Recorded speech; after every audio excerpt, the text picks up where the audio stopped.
इससे ज़्यादा अशोभनीय और अभद्र टिप्पणी नहीं हो सकती। किसी मुख्यमंत्री की कार्यशैली से आप सहमत असहमति आप रख सकते हैं, पर इस तरीके से इतनी निजी टिप्पणी और इतनी गिरी हुई स्तर की टिप्पणी करना ये कतई जायज़ नहीं है।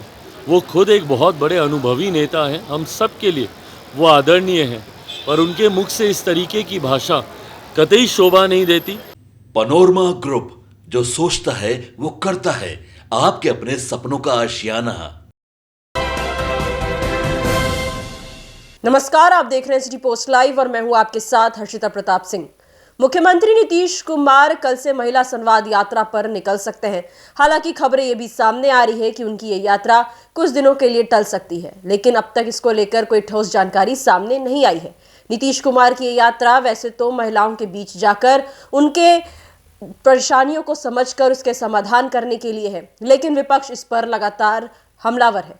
साथ ही साथ राजद सुप्रीमो लालू प्रसाद यादव ने एक ऐसा बयान दे दिया था जिसके बाद बिहार के सियासी गलियारों में बवाल मच गया था। लालू यादव ने अभद्र टिप्पणी करते हुए कह दिया था कि नीतीश कुमार एक नैन मिलाने के लिए जा रहे हैं, नैन मटक्का करने के लिए जा रहे हैं, आंख सेकने जा रहे हैं इस महिला संवाद यात्रा पर, जिसके बाद से एनडीए के तमाम नेताओं ने जमकर लालू यादव को सुनाया। और अब केंद्रीय मंत्री चिराग पासवान की भी प्रतिक्रिया सामने आई है। चिराग पासवान ने वैसे तो कहा लालू यादव हमारे लिए आदरणीय है। इसके आगे चिराग पासवान लालू यादव के उस बयान पर क्या प्रतिक्रिया दे रहे थे, उनका ये बयान सुने। देखिए, ये हम लोग की चाहत भी रही है लंबे समय से, और ख़ास तौर पर मेरे नेता, मेरे पिता आदरणीय रामविलास पासवान जी की भी ये सोच रही है कि ज़रूरी है देश में एक साथ चुनाव का होना। एक के बाद एक अलग अलग राज्यों में जब चुनाव होते हैं, अभी हम लोगों ने देखा 5-6 महीने पहले ही लोकसभा के चुनाव संपन्न हुए, उसके ठीक बाद हम लोग हरियाणा और जम्मू कश्मीर के चुनाव में व्यस्त हुए, उसके बाद झारखंड और महाराष्ट्र के चुनाव, अब हम लोग दिल्ली के चुनाव की तैयारी कर रहे हैं, इसके बाद बिहार के, फिर असम के। तो हर दूसरे तीसरे महीने जिस तरीके से देश के किसी ना किसी राज्य में चुनाव होते हैं, वो ना सिर्फ आर्थिक बोझ देश के ऊपर डालने का काम करते हैं, बल्कि जिस तरीके से मशीनरी के डिप्लॉयमेंट को भी लेकर बार बार सेना एक जगह से दूसरी जगह उसका डिप्लॉयमेंट को लेकर भी एक व्यवस्था तैयार करने की ज़रूरत पड़ती है, इसमें भी समय बहुत ज़्यादा बर्बाद होता है। ऐसे में और जब आचार संहिता लगती है, मॉरल कोड ऑफ कंडक्ट, तो जितने भी विकास के कार्य हैं उसको कहीं ना कहीं उसकी गति रुकती है। ऐसे में देश में एक ही बार चुनाव हो और वो 5 साल तक वो व्यवस्था सुचारू रूप से चलती रहे, सरकारें सिर्फ और सिर्फ देश के विकास और आर्थिक सुधार की दृष्टि से कार्य करें, इसके लिए ज़रूरी है कि एक ही साथ देश में चुनाव हो। हम लोगों ने भी जब पूर्व राष्ट्रपति जी के नेतृत्व में इस समिति का गठन किया गया था, उस वक्त भी पार्टी की तरफ से इसके पक्ष में हम लोगों ने अपनी बातों को रखने का काम किया था।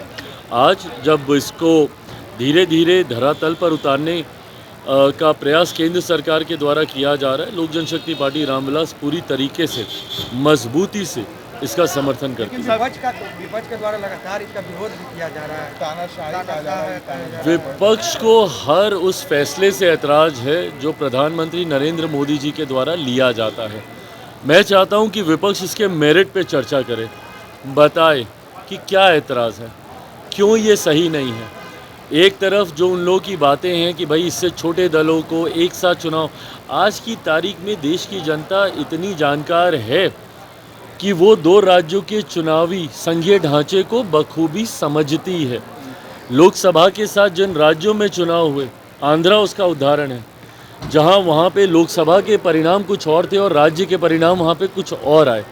तो ये दर्शाता है कि देश की जनता इस बात को अच्छे से जानती है कि भारत के संघीय ढांचे में किस तरीके से मतदान करना है।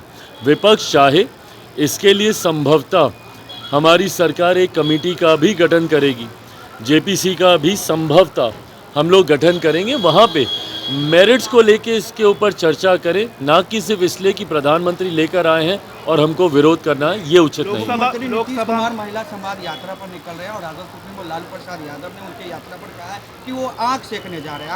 आप कैसे देखते हैं? इससे ज़्यादा अशोभनीय और अभद्र टिप्पणी नहीं हो सकती। किसी मुख्यमंत्री की कार्यशैली से आप सहमत असहमति आप रख सकते हैं, पर इस तरीके से इतनी निजी टिप्पणी और इतनी गिरी हुई स्तर की टिप्पणी करना ये कतई जायज़ नहीं है। वो खुद एक बहुत बड़े अनुभवी नेता हैं, हम सब के लिए वो आदरणीय हैं, पर उनके मुख से इस तरीके की भाषा कतई शोभा नहीं देती।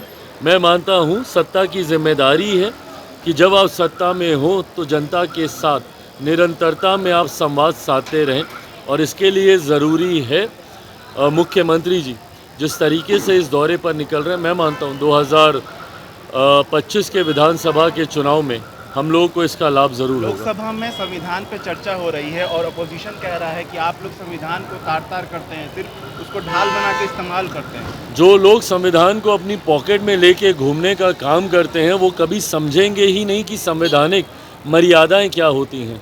जिन लोगों ने संवैधानिक पद पे बैठे हुए लोगों को भी राजनीति से अछूता नहीं रखा, उनके ऊपर भी टीका टिप्पणी करने का काम किया, वो कभी संवैधानिक मर्यादाओं को नहीं समझ पाएंगे। और ये उसी दल के नेता हैं जिस दल के से आने वाले प्रधानमंत्री ने देश में आपातकाल लगाकर सही मायनों में संविधान की हत्या करने का काम किया था, सही मायनों में लोकतंत्र की हत्या करने का काम किया था। आज जब ये लोग संविधान का जिक्र करते हैं तो ये हास्यास्पद लगता है। इसीलिए जब संविधान पर चर्चा हो रही है, इन लोगों ने हर विषय पर चर्चा की, पर इन्होंने कभी उस काले अध्याय का विपक्ष के नेताओं ने जिक्र नहीं किया जो कि इनकी वजह से आज भी लाइक अ ब्लैक स्पॉट हमारी डेमोक्रेसी के ऊपर, हमारे लोकतंत्र के ऊपर एक धब्बे की आखिरी तरह। सवाल सर, प्रियंका गांधी ने कल अपनी स्पीच में कहा कि मौजूदा सरकार लैटरल एंट्री के जरिए से और प्राइवेटाइजेशन के जरिए से आरक्षण को खत्म कर रही है, कैसे देखते हैं? इसकी शुरुआत किसके समय में की गई थी? लेटरल एंट्री की शुरुआत इन्हीं विपक्षी दलों की सरकारों के वक्त की गई थी। इस परंपरा की नींव इन लोगों के द्वारा रखी गई थी। पूर्व प्रधानमंत्री बता दें किस व्यवस्था से आए थे, क्या वो लेटरल एंट्री के माध्यम से नहीं आए थे? तो ऐसे में जब आप एक उंगली किसी और के ऊपर उठाते हैं, और कम से कम मेरी सरकार, मेरे प्रधानमंत्री इतनी संवेदनशीलता तो रखते हैं कि जब उसको लेकर ये विषय उनके संज्ञान में दिया गया, उन्होंने तुरंत उसको रोल बैक करने का काम किया। तो जो लोग जब किसी दूसरे पर उंगली उठाते हैं, उस व्यवस्था की उसकी शुरुआत किसके द्वारा की गई ये भी उनको समझने की जरूरत। चिराग पासवान ने सीधे तौर पर कहा कि लालू यादव आदरणीय तो हैं, लेकिन जिस तरीके से उन्होंने बयान दिया वो बेहद अभद्र और अशोभनीय था। साथ ही साथ विपक्ष पर जबरदस्त निशाना साधा चिराग पासवान ने। वन नेशन वन इलेक्शन के मुद्दे पर विपक्ष प्रधानमंत्री नरेंद्र मोदी की केंद्र सरकार पर हमलावर है, तो इसको लेकर चिराग पासवान ने विपक्ष को जमकर सुनाया। उन्होंने कहा कि विपक्ष को हर उस बात से दिक्कत होती है जो प्रधानमंत्री नरेंद्र मोदी करते हैं। विपक्ष को ये ध्यान देना चाहिए कि वो नीतियों को लेकर सवाल जरूर उठाए, लेकिन जिस बिल से देश का फायदा हो सकता है उसका विरोध करने का कोई कारण नहीं है। साथ ही साथ संविधान के मुद्दे पर विपक्ष लगातार केंद्र सरकार को घेरता है, संविधान की हत्या करने की बात कहता है। इसको लेकर चिराग पासवान ने विपक्ष को मुंहतोड़ जवाब दिया और कहा कि जिस प्रधानमंत्री ने देश में इमरजेंसी लाने का काम किया था, लगाने का काम किया था और संविधान की हत्या कर डाली थी, उसी पार्टी के लोग आजकल संविधान की बातें करते हैं। तो विपक्ष के तमाम आरोपों का जबरदस्त तरीके से जवाब देते नजर आए चिराग पासवान। साथ ही साथ लालू यादव पर भी अपनी प्रतिक्रिया दी, लालू यादव के बयान पर अपनी प्रतिक्रिया दी। क्या कुछ कहा ये हमने आपको सुनाया। फिलहाल इस खबर में इतना ही। आप आगे की खबरों के लिए देखते रहिए सिटी पोस्ट लाइव। धन्यवाद।